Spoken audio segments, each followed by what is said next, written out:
Jesus heals a blind man. In Mark chapter 8 and verse 22, I'll read it to you. Jesus heals a blind man at Bethsaida. They came to Bethsaida, and some people brought a blind man and begged Jesus to touch him. He took the blind man by the hand and led him outside the village. When he had spat on the man's eyes and put his hands on him, Jesus asked, "Do you see anything?" He looked up and said, "I see people. They look like trees walking around." Strange. Once more, Jesus put his hands on the man's eyes. Then his eyes were opened and his sight was restored and he saw everything clearly. Jesus sent him home saying, "Don't even go into the village." Jesus prayed for the man twice. I have an experience where I prayed for a man twice.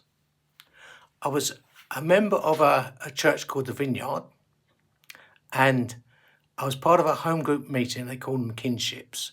And if you're a member of a home group, a kinship, and you regularly go there weekly, what happens?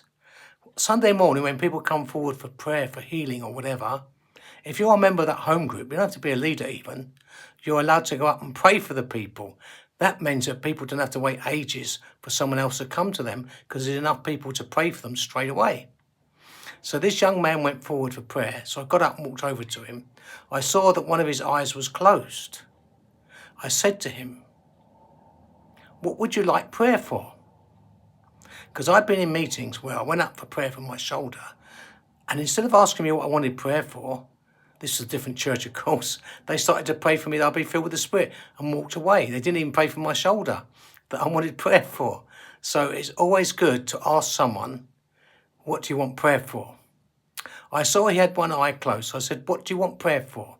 He said to me, "I've got pain in my eye. I want the pain to be taken away."